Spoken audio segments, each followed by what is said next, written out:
thank you so much to Taj Mattingly for joining us.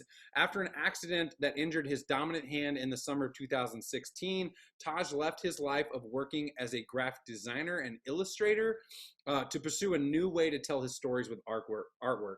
Driven by a focus of technique, Taj is pushed to learn new ways of drawing that he can approach ambidextrously. I can barely say that word, much less understand how he's done this. So I cannot wait to hear from Taj. Taj, how are you? Are you ready to jump right in and tell us all about everything you're working on? Hi, yeah, hi. Can you guys hear me? You're good to Yeah, go. good. Excellent. Hi. Thanks so much for having me. I'm really excited to be here, get a chance to tell my story, show you guys some of the stuff that I've been working on. As you can tell, being inside for this long has really taken its toll on a lot of us in the art community, but this gives us a chance to see some faces, which is pretty awesome. I can see people. It's very nice. I am actually going to screen share and do a little presentation, and hopefully you guys will be able to hear and see everything.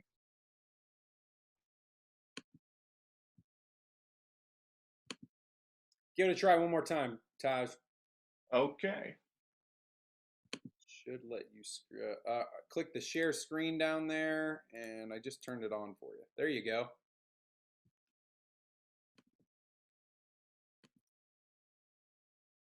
All right. Can you guys see the screen? Excellent. Looks amazing. Oh, well, thank you so much. Yeah, that's me. I grew up just outside of DC, and I moved to Kansas City in 1999 to attend the Kansas City Art Institute. I attended for illustration, and I ended up graduating with a degree in graphic design and illustration, mostly because I figured it would, keep me in a job. And luckily, that worked out pretty well for me. I ended up doing a whole lot of stuff, everything from high-end and some not so high-end fashion design and illustration to creating logos and working on marketing materials for a lot of different companies. You can see everything. I've done the range. I have signage design, labels, everything up here. Working on all those corporate gigs, I really kind of got tired and I wanted to do some creative stuff. So a group of friends and I started a group called Draw Things.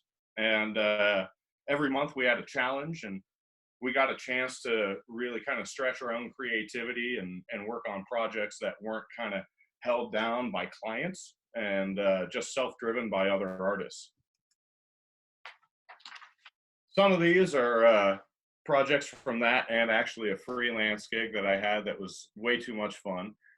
Turning somebody's inside joke into a movie poster turned out great, and you can't go wrong when you have a giant it monster terrorizing a city.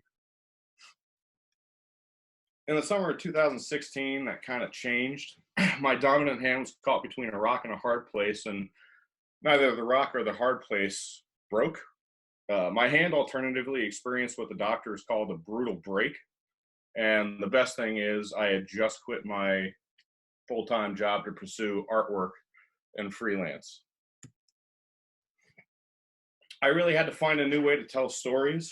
I had to make a radical shift in both my mindset and in my work. I no longer had control over the fine movements in my right hand, and I needed to train my left. Abstraction allowed me to focus more on marketing or mark making and control, and it gave me a foundation to build on. I was able to familiarize myself with my new limitations and strengths.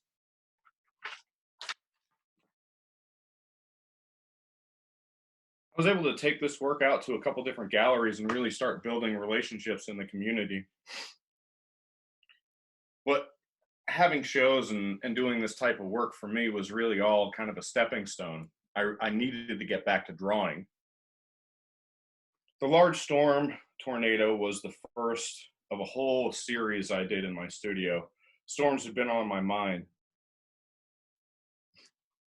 The clouds all really had individual stories, and I could use charcoal and turpentine to tell them.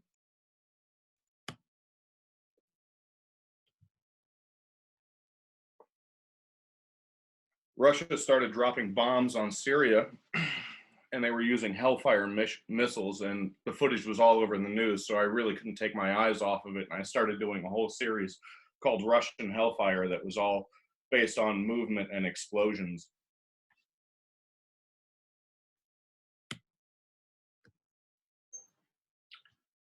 Black care never sits behind a rider whose pace is fast enough. That is a quote from Teddy Roosevelt, and basically for me, it just meant if you work hard enough, that darkness behind you won't ever catch up. And I really took that to heart. I started drawing a piece a day, and this was my first year. I really wanted to commit to creating a finished work on paper every day, regardless of what other projects I was working on, as a way to practice and really get, my non-dominant hand up to the place where my dominant hand used to be.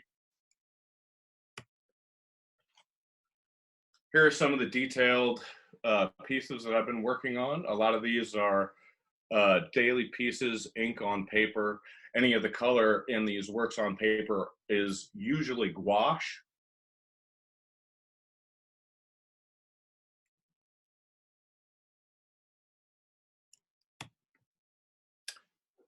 These octopus paintings were really freeing for me.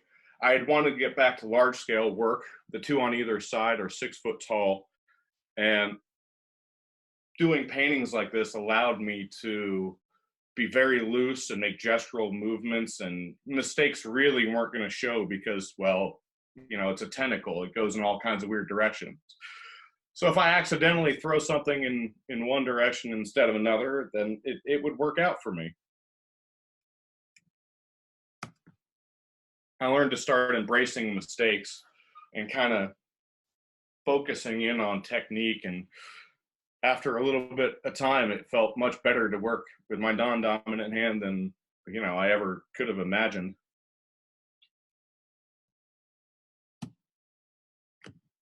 Lately, these are some of the portraits I've been doing. I wanted to get back to that type of work because though my main focus is animals, I find them to be a great subject for communicating emotions and conveying story without actually getting bogged down on the central subject of the piece. But portraits, for us are a great way to tell us who we are. So I did the portrait of myself, nice big old beard right there. Mahomes, he did pretty sweet for the KC crew. If you guys, I don't know if you know who that is. In the middle, Todd Weiner, he's a gallery owner and commissioned a piece for me, and I was really honored to get that. Here are a couple pieces from a new series that I'm working on. It's for a show that was going to be in July, but now we're kind of shifting it around a little bit, seeing when we're going to be able to get back to having shows in public and seeing each other. But this is going to be a show called Who We Are to Each Other at the End. And it's all about empathy and finding a way to relate to each other in ways that I think are very basic for humans. You can check out my website, tajmakesart.com. You can follow my Instagram. I post daily. And yeah, there is that presentation. I'm going to back out of this.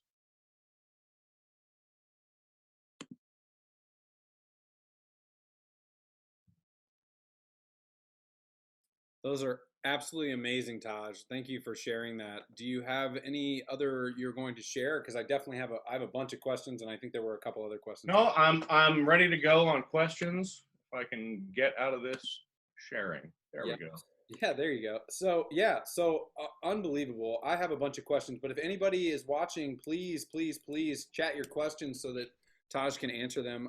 I mean, I think my first question is, you seem to have painted everything. Birds, octopus, Patrick Mahomes, right? So yeah. Do you have anything, do you have a favorite? What has been your favorite? I know you talked about your mistakes and the octopuses were amazing. I love those paintings, but thanks so much. A favorite that you like to paint? Lately, I've been on the birds. I don't know if you can see this large guy behind me, but yeah, I have been focusing on them because of the show that I'm working on. But as a subject matter, I'd say animals in general have really been my focus for the last few years. It's allowed me to strip away a lot of the noise and focus on technique and uh, conveying a story rather than trying to say too much and do too many things. Awesome. And then actually, we had another question come through from Amber. She was asking, how long does it normally take you to do a piece? Oh, wow.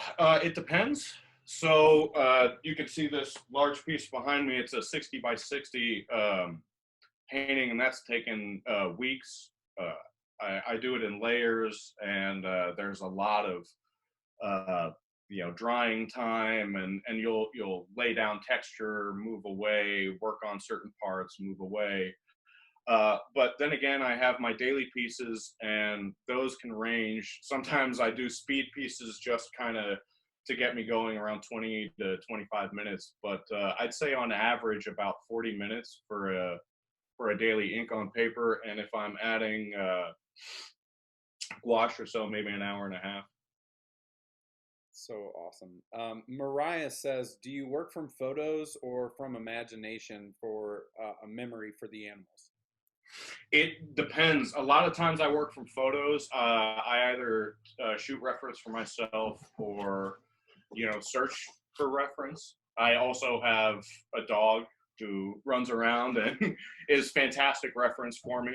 But yeah, I work from photographs. Every once in a while, there'll just be an image that's burned into my brain, and I kind of have to get it out. When I'm doing the daily pieces, I really am trying to translate the image as best I can. And a lot of the time, if I'm drawing from my mind, if I'm doing something fanciful, I'm not really holding myself accountable. And I'll find myself doing that, and they're fun projects for me to do. But I really like to focus on whatever I can learn from the piece I'm working on. And then we have a couple questions about your accident, which I would love to learn more about. Shane says, did your mind and thinking change when your dominant hand changed? Yes, it was a fairly quick shift because, well, I mean, it was a very quick and sudden accident. It was literally a rock and a hard place. I was guiding a 4,000-pound concrete block down, and the metal edge of a bobcat. The bobcat is a large piece of machinery used for lifting heavy things.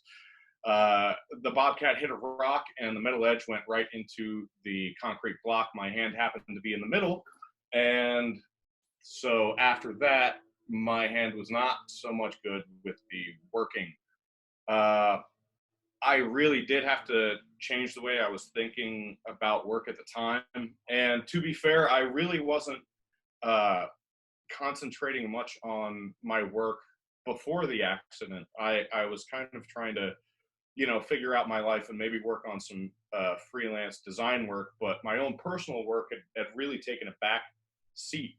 Uh, but when I really was trying to find a new way to create art, it gave me the opportunity to focus on it in a way that I had really never given myself the chance to do before. And then a couple more questions around your recovery. Do you still own the painting you first painted after your recovery? Maybe talk about the emotions and went through your mind after your accident and your first painting.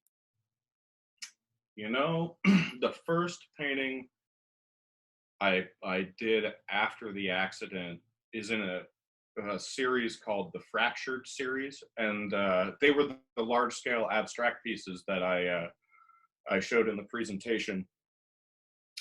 Uh, that series actually started just before the accident. I had wanted to get back to that type of work for quite some time. I had done it a lot in high school. When I got to college and I switched to illustration, I really focused on representational work, and a lot of my I don't know, abstract background went away.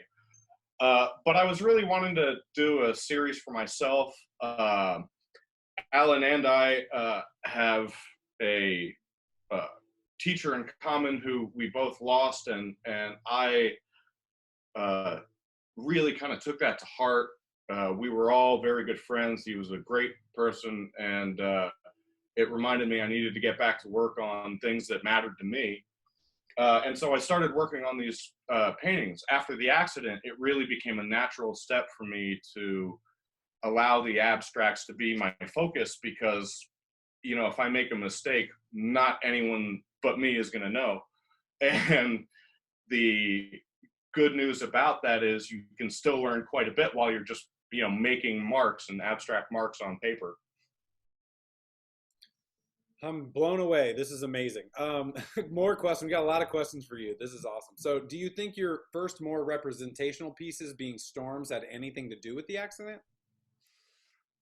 Actually, yes and no. I've done pieces with storms before, and they started when I was very young, but I had never really taken the time to flush them out of the series. And I found in a pile of old work a piece that was a half-finished storm, and it really jogged my memory. And I thought, hey, I can really, you know, make these marks while remaining loose, and eventually I'll get a little bit better at you know, focusing my technique with my non-dominant hand. And in the meantime, you can hide a lot of mistakes with charcoal and turpentine.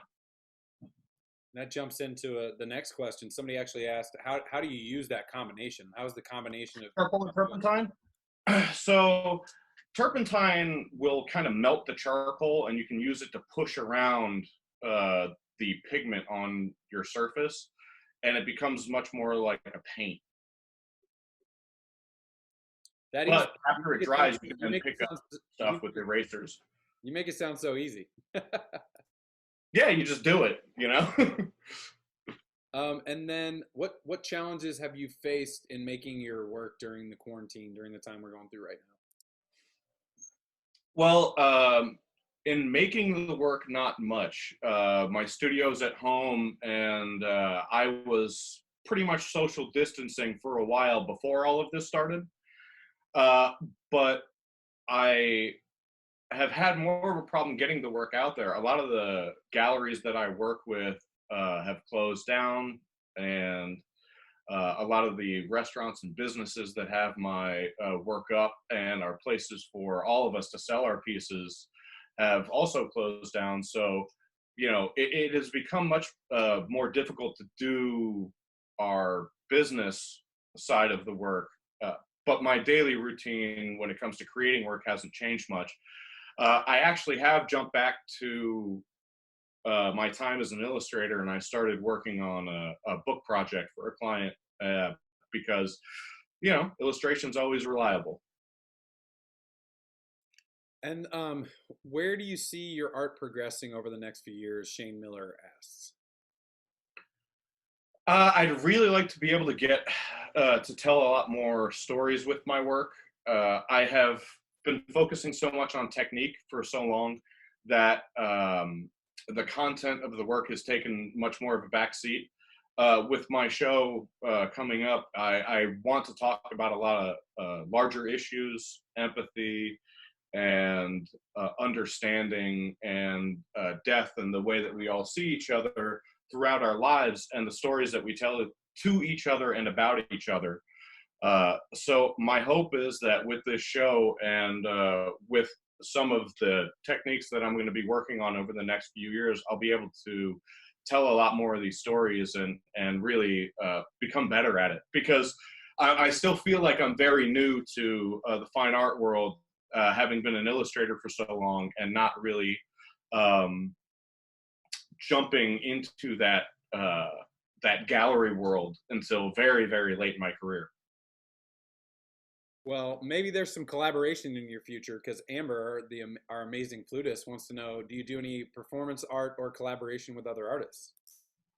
I do. I love collaborating with artists. I actually just did a piece with Brew Lamb, and it was a whole lot of fun. It was a really, really cool. We worked together in both of our spaces and came out with some really great pieces, I think. But yeah, performance artists is great. I do live performance a lot of the time for charity. I'll end up doing, you know, a 3x3 or larger piece live on stage. There's a lot of paint getting thrown around. Uh, or I can be a little bit more clean if there are people wearing suits. You know, it's really just all down to what they want. That's cool. Doris wants to know if you've done any live action videos, and if you have, can you show us any of those? I do. You can check out all of the time lapse videos at my Instagram. I do some of these every once in a while, and I'm really kind of starting to focus on it more because, you know, everybody is inside, everybody's looking for more content. And though I do post a piece a day, plus on my Facebook, I'll post, you know, pieces from years ago that people haven't seen, and I'll try to get content out as much as I can. But I think the videos have become a lot more accessible for people, and I don't mind doing them. I think they're a lot of fun. Uh, and yeah, as I'm going forward, I'm definitely going to be posting a lot more process videos, time lapse videos, anything to kind of get some content out for people who are sitting around getting bored. Well, we're ready for it, so please do. One of the questions I had, I loved the woman piece that you had when you talked about working with other artists and not commission pieces, and you had a woman looking up at herself. Can you talk? What was the name of that piece, and can you talk a little bit about that one? Ooh, yeah. So that was a piece that I did in the Draw Things group. It was the piece is titled "Sleep Descends," and the challenge that week was to illustrate dreams, or that month, I believe. And so, you know, it was my fun illustration of dreams and kind of the way that we see ourselves, and sometimes look down at ourselves when we're, you know, going to sleep. Awesome. Well, if you have any other questions, please comment them below. I think my last question for you, Taj, is I noticed that your Instagram name is Zombie Taj. Are you obsessed with zombies, or we actually do a zombie pub crawl is the only reason I'm asking. So Fantastic. Yeah, so years and years ago, another lifetime ago, I had a company called Zombie Jacks, and it was a poker apparel company. And we would do t-shirts, hoodies, bags. We went out to Vegas. We did all kinds of crazy stuff. Back when the poker boom was really a thing, we all enjoyed playing, and there was no good gear for any of us, so we made it ourselves. It was a lot of fun. But yeah, that name kind of came out of that. Plus, after the destruction of that, I felt like I kind of came back to life, maybe as a zombie, an art zombie. I'll take one of the two. well, that's absolutely amazing. I love everything you're doing, and I've commented, but you can also see all the information about Taj on Facebook. Taj, I want to learn more about. You talked about empathy, and I've gotten a lot into mindfulness and empathy over the last couple of years. I'm actually a disabled veteran, so I want to hear more about that. So I'm definitely going to follow up with you. But is there anything else you want everyone to know? Well, guys, I hope we get out of here soon and I can see you all in person. But you can follow me on Instagram. I post daily. It's at Zombie Taj, and all of my work, all of my dailies are for sale. I do either work with galleries here in Kansas City, or you can contact me directly if there's not something that's already in a gallery that you've seen. And I'd love to work with you on commissions or getting any artwork in your home. Awesome. Well, thank you again. Thank you so much for sharing today. This is amazing. And Dana's already got the right idea. Please comment and show Taj your love. Thank you, thank you, thank you. I was blown away by the work that you've shown, and I consider myself an art noob, and I'm learning so much. This has been so great. Thank you so much. So, Taj, that was absolutely amazing. Friday Night Arts is a combination of Arts KC and KC Crew. There is no direct correlation between the two other than we love the community and we love art and we want to help people have fun. So if you love the live stream today and you love other art events, check out artskcgo.com. If you're an artist and you want to be included on this show and other opportunities with Arts KC, create a profile in an artist directory at artskcgo.com/artist. So